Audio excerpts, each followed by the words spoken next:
Welcome to the channel, folks. Thanks for joining me today. This is Each One, Reach One.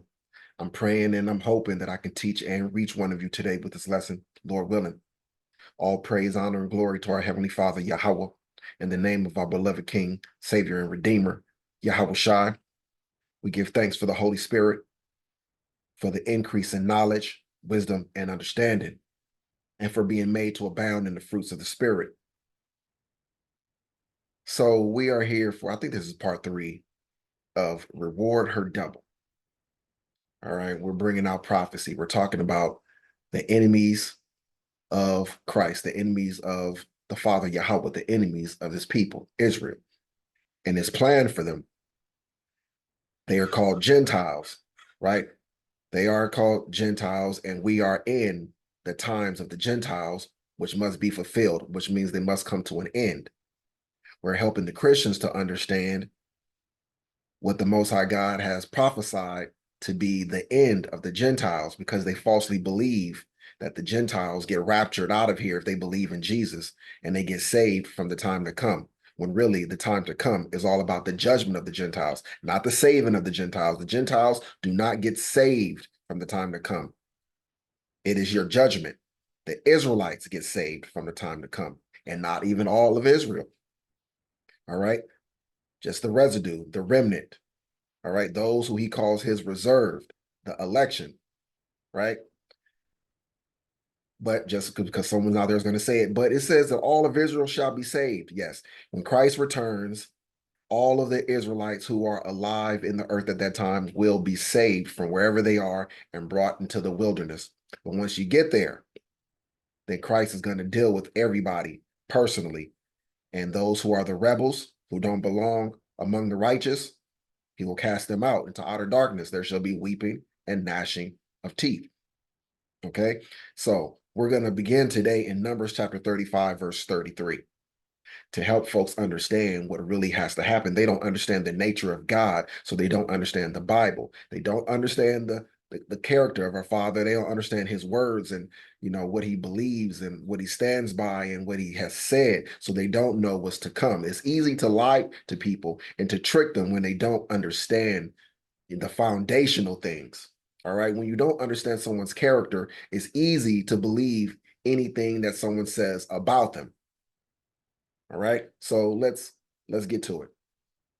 So ye shall not pollute the land wherein ye are, for blood it defileth the land, and the land cannot be cleansed of the blood that is shed therein, but by the blood of him that shed it.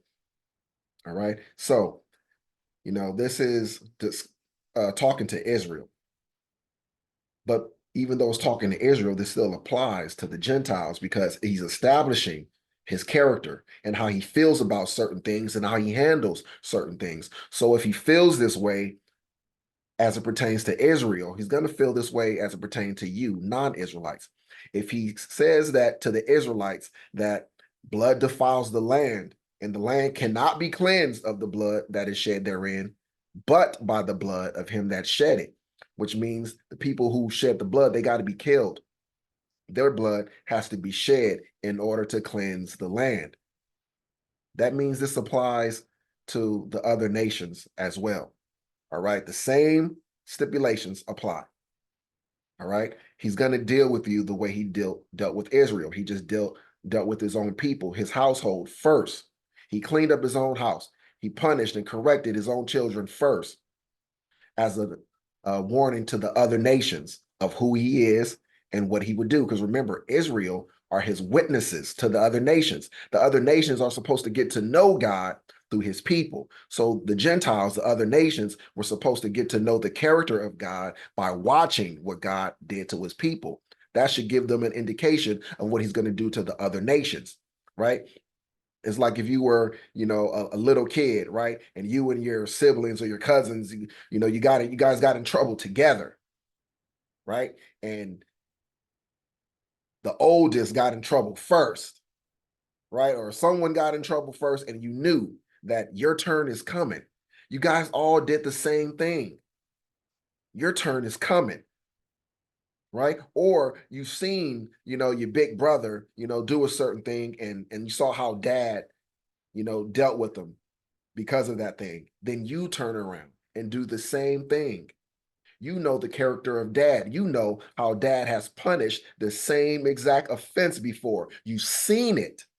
You've seen his correction for the same offense. You would be dumb to think that you are going to escape the trouble that befell the other sibling. I know somebody's out there like, no, that's not true, man. My sister got away with all sorts of things. Right? My sister got away with murder, man. She never got in trouble. I got spankings, and my sister, she just cried and she got away with everything. Well, yeah, that's not going to happen with God, And unfortunately, in this instance, Christians are like the sister, right? Who have been so used to getting away with things that you just believe she's going to continue to get away with things. But that's not going to happen. All right. Blood must be cleansed by the shedding of the blood of the person who shed the blood in the first place. All right. So what was done unto others will be done unto you. And what is the point of all of this? My point is that what I'm ultimately getting around to, everybody, I know you're like, where is he really going with this? Okay, I'm going to land the plane on this particular topic. The forefathers of the Europeans, and not just the Europeans. I say the Europeans because they were the head, they are the tip of the spear as it pertains to all of those that defiled the Negroes, the Israelites, that enslaved the Israelites. We know it just wasn't the Europeans, but we're speaking to the tip of the spear, because as so the tip goes, the rest of the spear follows behind it. All right, and will be subject unto the same. All right. And so many were Christians. It was the Christian crusades, right, that was responsible for the enslavement of the Negroes, of the Israelites, the children of God. Do you believe that because they were Christians and believe in Jesus, that even though they were horribly evil and wicked people, responsible for so much bloodshed and torture and torment and hurt and pain, that they just died and without facing any consequences, you think they got away? Do you believe they got away with that? If you believe they got away with that, you don't understand God. They must pay for it. And as I mentioned before, regeneration is real. Many of the wicked have been brought back to be here in this time so they can so they can experience judgment and the wrath of God. Some have been brought back to be killed. Some have been brought back to be enslaved, so that the Most High God can have done unto them as they have done unto his chosen. That's how it's going to work. No amount of, worshiping Jesus and belief in Jesus is going to get you out of the trouble that you're scheduled for. Many of you have no idea that you were those wicked souls and spirits back then that done so much evil, and you're here now just to receive judgment. Right? You have no awareness of this fact. But I'm making you aware so that now you no longer have ignorance as a cover. Okay? All right, so let's go to Revelation chapter 18. Revelation chapter 18.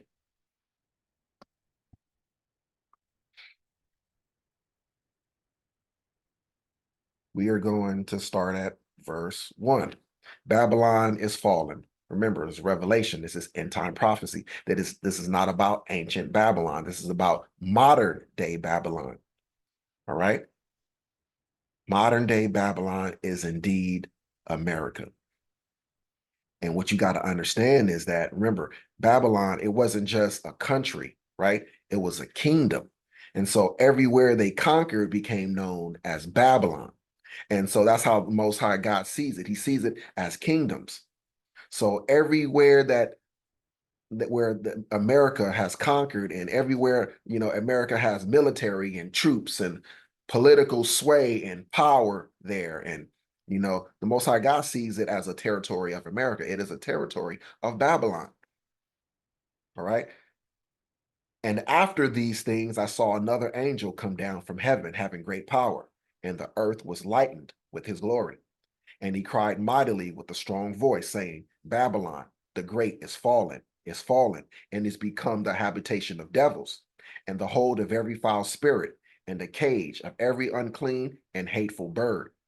For all nations have drunk of the wine of the wrath of her fornication, and the kings of the earth have committed fornication with her, and the merchants of the earth are waxed rich through the abundance of her delicacies. Right? So speaking about the relationship between America and all these other nations who were America's friends, allies, and those who have done business with America, those who have benefited from America and America's systems of oppression and so forth. Right? It says, and I heard another voice from heaven saying, come out of her, my people, that ye be not partakers of her sins, and that ye receive not of her plagues, because America is going to be judged for its sins. America is going to receive plagues like Egypt did, because America has the children of God in its possession. For her sins have reached unto heaven. That is the times of the Gentiles being fulfilled. Their time has come to an end. It has been fulfilled. Their bill is due. They have run it up as much as God is going to allow them to run it up. It's time to pay the tab. That's what he means. For her sins have reached unto heaven, and God hath remembered her iniquities. Reward her, even as she rewarded you. Who is he talking to? He's talking to the Israelites, because the Israelites are his rod of iron. He told the Israelites, for with you will I break in pieces the nations. So he's going to use the Israelites to get revenge, to get vengeance on the other nations. And he's telling the Israelites, reward her, America, Babylon, right? Reward her even as she rewarded you, meaning do unto them as she done unto you. Put them in slavery. Use their children for alligator bait, dash the little ones against a stone, hang them from trees. Everything that was done unto the Negroes are going to be done unto those who call themselves the Americans. Remember, the term American, when they use it, it applies to the European descendants now living in America, being born and raised in America. Okay? Reward her even as she rewarded you. But it also applies to all the other nations that, along with America, help to do the evil, wicked deeds that America has done, and all of them and all of their deeds, which they have done, but they learned how to destroy us from watching America. And they all took part. They all are going to take part in the judgment of Babylon as well. Right? Reward her even as she rewarded you, and double unto her. Double according to her works. So pay her back double. America, Babylon, and all the nations that oppressed and enslaved Israel are going to get double what we went through. That's fairness to the Most High God. That it's only right that what happened to his children, the other nations get double that. If he did it to his children and he loved them, it's only right that you that he doesn't love get double what his children got. All right. He says, reward her double unto her according to her works. So think about it. This is why they want to hide true history. CRT is a big deal, critical race theory, right? They call it being woke, it's the woke agenda, right? Because we called it that initially, awakening, waking up to the truth. Now they've hijacked our awakening. They hijacked the term woke, and now it means a bunch of different other things, right? They piled a bunch of things into it to profane what it actually meant to be awake, to be woke. They don't want us to be awake. They don't want us to know that the Most High God is bringing all of these things into remembrance, because he wants us to be angry. See, that's why they want to hide it, because we're awakening and we're getting angry about the things that happened before, all the things that they did, all of their wrongs that they committed. It's all being dug up, right? Their closets are being opened. We see the skeletons in there. Their skirts are being lifted up. We see their private parts. We see what they want to keep hidden. And he's provoking us to anger against these people. He wants the world angry with these people. So he's revealing all the sins of these people. He says, in the cup which she hath filled, fill to her double, right? Reward her double. Do double unto them what they have done unto thee, is what he's saying. It is a righteous thing to recompense the evil done unto us back onto these people.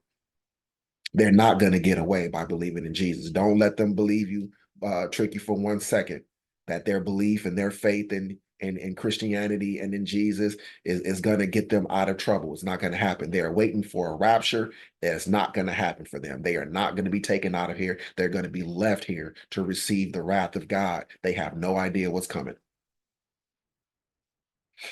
He says, how much she hath glorified herself and lived deliciously, so much torment and sorrow give her.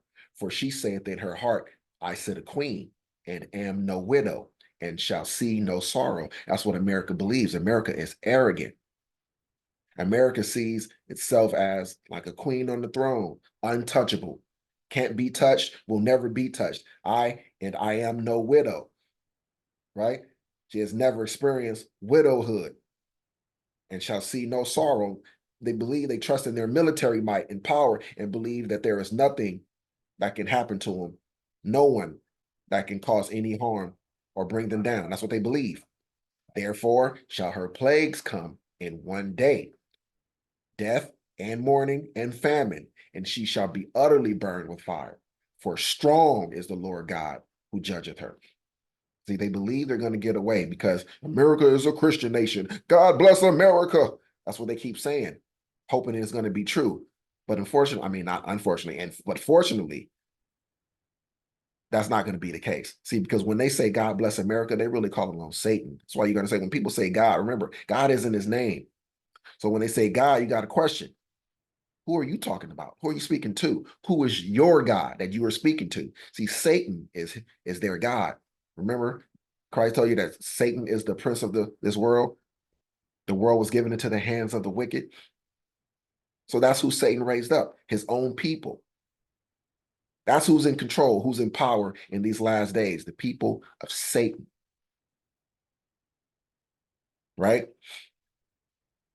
He says, and the kings of the earth who have committed fornication and lived deliciously with her shall bewail her and lament for her when they shall see the smoke of her burning, standing afar off for the fear of her torment, saying, alas, alas, the great city Babylon, that mighty city, for in 1 hour is thy judgment come. See, they are standing afar off for the fear of her torment, and they're lamenting for her because they know they're next.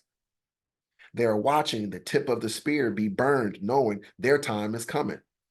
That it's not just America that's going to be judged and dealt with, but they will be also. And the merchants of the earth shall weep and mourn over her, for no man buyeth her merchandise any more. The merchandise of gold and silver, and precious stones, and of pearls and fine linen, and purple and silk and scarlet, and all fine wood, and all manner vessels of ivory, and all manner vessels of precious wood, and of brass, and iron, and marble, and cinnamon, and odors, and ointments, and frankincense, and wine, and oil, and flour, fine flour, and wheat, and beasts, and sheep, and horses, and chariots, and slaves, and souls of men. And the fruits that thy soul lusted after are departed from thee, and all things which were dainty and goodly are departed from thee, and thou shalt find them no more at all. Right? The merchants of these things, which were made rich by her, shall stand afar off for the fear of her torment, weeping and wailing, and saying, alas, alas, that great city that was clothed in fine linen, and purple, and scarlet, and decked with gold, and precious stones, and pearls. For in 1 hour so great riches is come to naught, and every shipmaster, and all the company in ships, and sailors, and as many as trade by sea, stood afar off, and cried when they saw the smoke of her burning, saying, what city is like unto this great city? And they cast dust on their heads, and cried, and weeping and wailing, saying, alas, alas, that great city wherein were made rich all that had ships in the sea by reason of her costliness. For in 1 hour is she made desolate. Rejoice over her, thou heaven, and ye holy apostles and prophets, for God hath avenged you on her. Right? Rejoice over her, thou heaven, because at this point, the Israelites become the head. We become the heaven of the earth. Heaven, what everybody talks about, it's all about Israelite rulership. It's all about the kingdom of the Israelites under the reign of Christ Yahushua, right?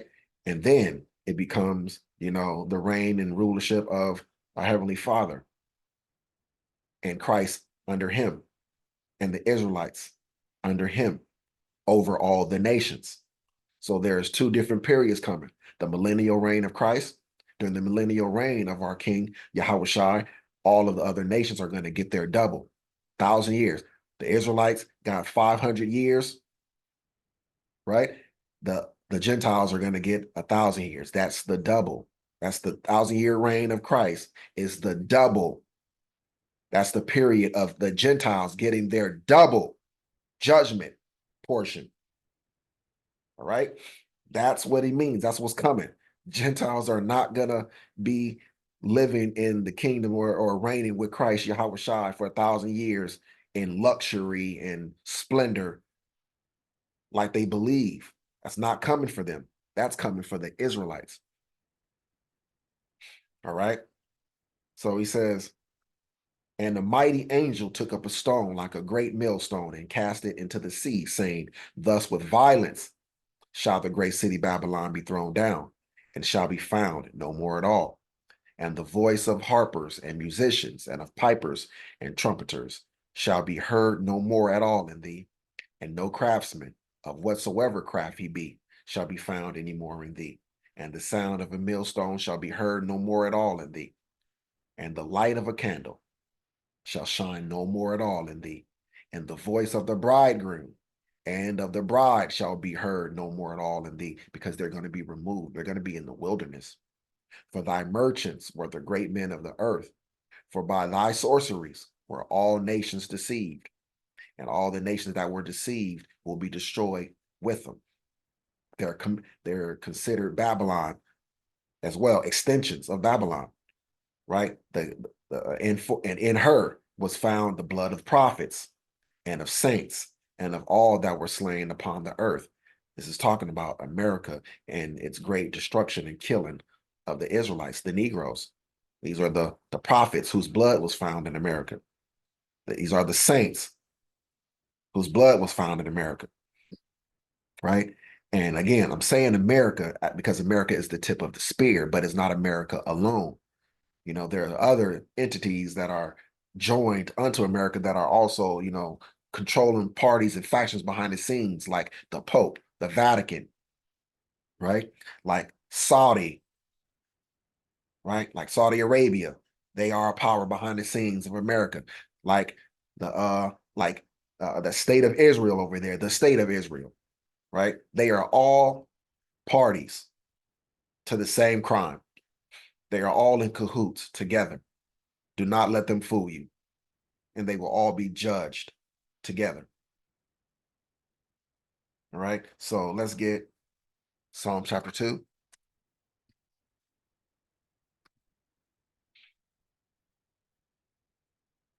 The reign of the Lord's anointed. So when it says Lord here, it's talking about our Father. And the reign of the Lord's anointed, that's talking about Christ. He is the anointed. It's talking about his reign. So speaking to the 1,000-year reign, the millennial reign of Christ, the time when the Gentiles are going to be getting rewarded their double. Why do the heathen rage? The heathen are the Gentiles, right? And the people imagine a vain thing. See, they are raging. They are raging against the real Israelites. They're raging against the real children of the promise. So he's asking, why do they rage? We know why. And why do the people imagine a vain thing? Like, it's a vain thing to imagine that you're going to be raptured out of here and you're going to avoid judgment and trouble. It's a vain thing to imagine um, replacing the Israelites, because nowhere does God say he's going to do that. He spends a whole lot of time trying to demonstrate how much he loves Israel, and he tells you how much he loves Israel, and he tells you that he's going to wash away their iniquities and their uncleanness, and remember their transgressions no more. That's what he says. But Christianity says he's going to do away with Israel. That's imagining a vain thing. The kings of the earth set themselves, and the rulers take counsel together against Yahweh and against his anointed, saying, let us break their bands asunder and cast away their cords from us. He that sitteth in heaven shall laugh. The Lord shall have them in derision. Then shall he speak unto them in his wrath and vex them in his sore displeasure. He's doing it now, using people like me as his instrument, as his voice. He is speaking through me. He is speaking to you in his wrath. He is vexing you, Gentiles, in his sore displeasure. And this is just the beginning of it. He's not done. He's going to continue to speak and begin to shout at you in his wrath. And he's going to extremely vex you in his sore displeasure. Yet have I set my king upon my holy hill of Zion, Israel. I will declare the decree. The Lord hath said unto me, thou art my son. This day have I begotten thee. So this is a prophecy. This is not King David speaking of himself. This is Christ speaking, saying, I will declare the decree. The Lord hath said unto me, thou art my son. This day have I begotten thee. Ask of me, and I shall give thee the heathen for thine inheritance. See, this isn't an inheritance in the way that Israel is his inheritance. This is his inheritance like a possession, not like a fellow heir in the kingdom. No, like a slave, like bondmen and bondwomen, right? That's what this kind of inheritance means. Don't believe me? Just continue to listen. Ask of me, and I shall give thee the heathen for thine inheritance, not for thy fellow heirs, right? Not for thy brethren, and the uttermost parts of the earth for thy possession. Thou shalt break them with a rod of iron. Break who? The heathen that he's given for an inheritance. He's saying that Christ is going to break them with the rod of iron. See, so they are not being made inheritors of the kingdom. They are not becoming the children of God. They are being given over to Christ to do unto them as was done unto Israel. Israel is the rod of iron. Thou shalt break them with a rod of iron. The Israelites are going to be used to destroy the other nations for Christ the King. Thou shalt dash them in pieces like a potter's vessel, because this is what they have done to Israel, to the so-called Negroes. So it's a just thing for the Most High God to return that evil upon them. Be wise now, therefore, O ye kings. Be instructed, ye judges of the earth. Serve Yahweh with fear and rejoice with trembling. Kiss the Son, lest he be angry, and ye perish from the way, when his wrath is kindled but a little. Blessed are all they that put their trust in him. All right? The time of the Lord is going to be a time of destruction for the heathen, for the Gentiles, not a time to rejoice. That's why he says, and I'm paraphrasing, woe unto you who desire the day of the Lord, for to what end is it for you? See, he told the Israelites to be comforted and to not fear, but he's telling the heathen, to the Gentiles, that they need to be in fear, that the best thing they can do is to be in fear. And he's telling them, be careful, woe unto you, destruction unto you who desire the day of the Lord, for to what end is it for you? Because they have no idea what's coming for them. So they're anxiously awaiting, the day of the Lord to come. Oh, they can't wait for the rapture because they believe they're out of here. They can't wait for the judgment of the nations to come, not knowing the judgment is coming upon them, that they are the people the judgment is going to visit. They don't know. That's why he says, destruction unto you who desire the day of the Lord. For what end is it unto you? They don't know what the end of it is for them. What they believe is going to be is not what it actually will be. It's going to be a scary time for them. All right? Let's get let's go to Revelation chapter 2.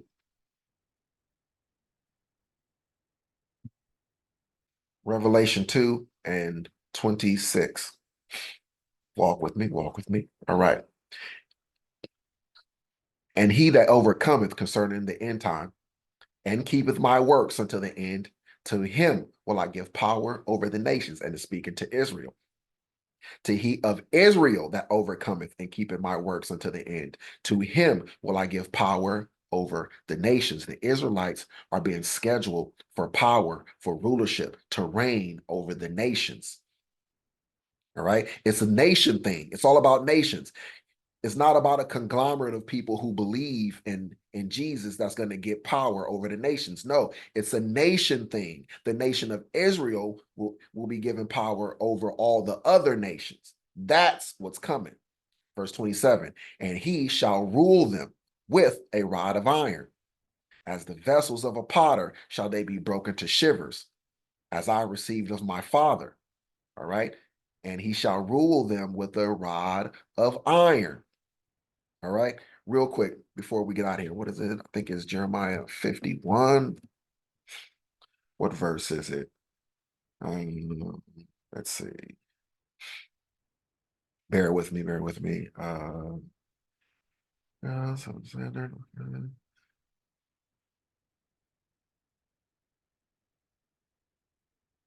Here it is.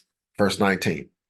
The portion of Jacob, which is the God of Jacob, which is Christ, Yahweh and our Father, Yahweh, is not like them. I mean, it's not like the God of the other nations, for he is the former of all things. Christ is the former, right? And Israel is the rod of his inheritance. Israel is the rod of Christ's inheritance, the rod of iron, right? Thou art my battle axe, he's speaking to Israel, and weapons of war. For with thee will I break in pieces the nations, and with thee will I destroy kingdoms. See, that's the plan of the Most High God, is to endow his people with great power and might to be used by Christ as his rod of iron, his instrument to destroy the other nations. Your Gentiles are slated for destruction by God, by Christ, via the Israelites. All right. So we're going to end this one here just so this video isn't too long, but we do have more. So stay tuned for the next part in this series. I pray that you guys have all benefited in some way. And if you have, be a blessing to someone else. Pay it forward. Do not hoard it, right? Be a blessing to others whenever possible. The goal is each one reach one.